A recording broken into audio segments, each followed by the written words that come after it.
Are election reforms common sense, safeguards, or the next front in America's voting wars? Florida Congresswoman Laurel Lee is backing the Make Elections Great Again Act, a proposal that would require voter photo ID, enforce strict Election Day ballot deadlines, and tighten voter roll maintenance standards. Supporters say it's about restoring trust in elections. Critics say it risks restricting access to the ballot box. So what's really in this bill, and what would it mean for how America votes? Let's take a closer look. Yields back. The gentlewoman from Florida, the vice chair of the committee, Ms. Lee, is recognized for 5 minutes.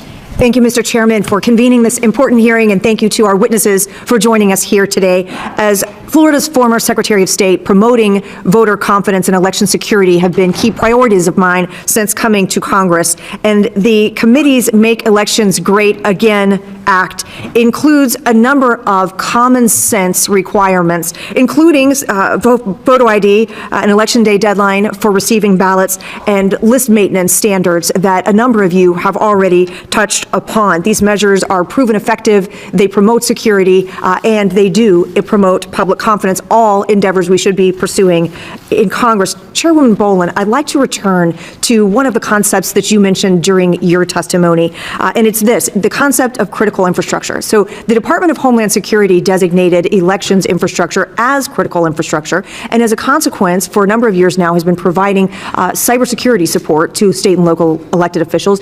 You touch on this concept as important both to election systems and equipment, and also how you view the federalism concerns related to elections. I would appreciate it if you would elaborate on those concepts. Yes, thank you very much for the question. I think it is extremely important when we relegate these to the states. Everybody wants confidence. I am really puzzled by the suggestion that there's not a lot of fraud. Why would we wait for fraud to occur to protect it? And so these issues of security, security in the ballots, security in the database system, security in the actual machines that are tabulating, this was a requirement under the Help America Vote Act, as was the electronic qualified voter files. And so this is a great opportunity to see. We know we have advanced so far. I mean, the good advances as well as the cynical advances in the security issues, that it's time for a reset. We should be looking at it. Right now, the EAC is looking at guidelines, security guidelines for our equipment. There's concerns about transmission. We all want timely results, and in order to get timely results, we also want them to be accurate. So the systems in place that feed into that are extremely important. The accuracy tests, the confidence, the transparency, and most importantly, accountability. If there is no accountability, then we will never have fair elections.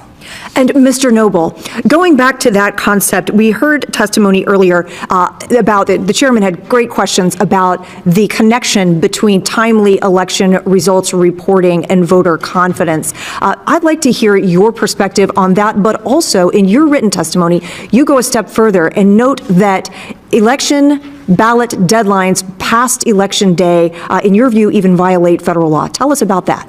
Yeah, it's not just us. The Court of Appeals for the Fifth Circuit said that. So we've been litigating this for 5 years. When Congress enacted the first election integrity provision in the history of Article 2, it enacted Election Day. And in all times, Election Day ended on Election Day. But in the last 15 years, it's been this activist effort to get state legislators to extend ballot receipt deadlines in a way that frankly makes elections disorderly and unreliable and suspicious, and it's radically reduced public trust in elections. And for the last 15 years, we've been suffering through 2 weeks of post-election uncertainty because people aren't just getting their ballots in time or returned in time. And frankly, the denominator of ballots outstanding continues to increase, which when people go to bed at night, they need to know how many ballots are outstanding. They need to know how many ballots are left to be counted, and they don't need to wake up 3 days later and find out there's an additional 150,000 ballots coming in. So it's just frankly a radically undermining elections. It is, and I can tell you, in Florida, third largest state in the country, we know how to do this. We get our ballots in on Election Day. We have results by 9 o'clock. So it can be done, and it absolutely improves voter confidence. Let me also touch on this. There's a lot of discussion about citizenship, in and around today's hearing, but would you elaborate on the other reasons? There are actually a multitude of reasons why somebody may be need to be removed from voter registration rolls, everything from death to moving. Would you elaborate for us on many of the reasons why somebody might need to be removed from a voter roll? Yeah, you got to have a clean and accurate voter registration list to keep fraud from happening, right? And so that's the whole reason why it was created in the 1800s. And frankly, states, including North Carolina, are not complying with their NVRA obligations. We sued them 4 years ago. We're currently suing California, Oregon, and Illinois. And people need to know that the way you commit fraud and undermine an election is you have a dirty voter registration list. That's step one. Thank you, Mr. Noble. Mr. Chairman, I yield back. The gentleman yields back. Ms. When lawmakers call something common sense, it usually means one thing. They believe the politics are on their side. Florida Representative Laurel Lee is backing the Make Elections Great Again Act, arguing it contains straightforward reforms designed to restore voter confidence. Her pitch is simple: secure the system, increase trust, and make results clear and timely. The proposal focuses on three main pillars: voter photo ID, election day ballot receipt deadlines, étranger voter rôle maintenance. Let's unpack each one, because this debate is bigger than it sounds. First, voter ID. Supporters argue that verifying identity is basic election security. You show ID for countless routine activities in American life. Why not for voting? They say requiring photo identification prevents fraud before it starts and reassures the public that elections are legitimate. Opponents counter that in-person voter impersonation is statistically rare. They argue strict ID laws can create barriers for elderly voters, low-income communities, rural residents, and minority voters who may not have easy access to qualifying IDs. So the real debate isn't whether ID sounds reasonable. It's whether the risk of fraud outweighs the potential burden on legitimate voters. Security versus access. Second, ballot deadlines. One of the more heated exchanges during the hearing focused on ballots arriving after Election Day. Some states allow ballots postmarked by Election Day to be counted even if they arrive later. Others require ballots to physically arrive by Election Day. Supporters of the act argue that extended deadlines create prolonged uncertainty. They say voters shouldn't go to bed on election night unsure how many ballots are still out there. They argue delayed counting fuels suspicion and erodes trust. Critics argue that mail delays are real, especially for military voters, overseas citizens, and rural communities. They say strict receipt deadlines can disenfranchise lawful voters who did everything correctly but were at the mercy of postal timing. Again, clarity versus accommodation. Speed versus flexibility. Third, voter roll maintenance. This is often less flashy, but just as significant. Supporters argue that clean voter rolls are essential. People move. People pass away. Registrations become outdated.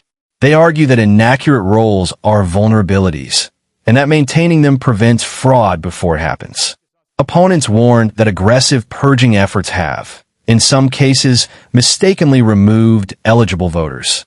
Data mismatches, clerical errors, and outdated databases can result in lawful citizens showing up to vote, only to find they've been removed. So the challenge becomes precision. How do you clean rolls without overcorrecting? How do you ensure integrity without sacrificing inclusion? Here's the deeper reality. Since 2020, election integrity has become one of the most emotionally charged issues in American politics. Trust has fractured. And once trust fractures, policy becomes symbolic. For supporters of the Make Elections Great Again Act, this bill represents restoration, a reset towards structure, order, and accountability. For critics, it represents unnecessary federal intervention that risks limiting access in the name of protection. And here's the hard truth. Public trust in elections matters, even when perceptions don't perfectly align with data. If voters believe the system is insecure, democracy suffers. If voters believe the system is restrictive, democracy also suffers. That's the balancing act. Integrity and access are not supposed to be opposites. But politically, they've been framed that way. So what happens next? This bill will spark fierce debate. It will trigger legal scrutiny.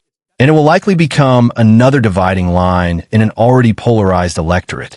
Because this isn't just about ID cards or ballot deadlines. It's about who defines the rules of democracy. And in an election year, that's as high stakes as it gets. This is America in focus. And when it comes to elections, the real battle isn't just over votes. It's over trust.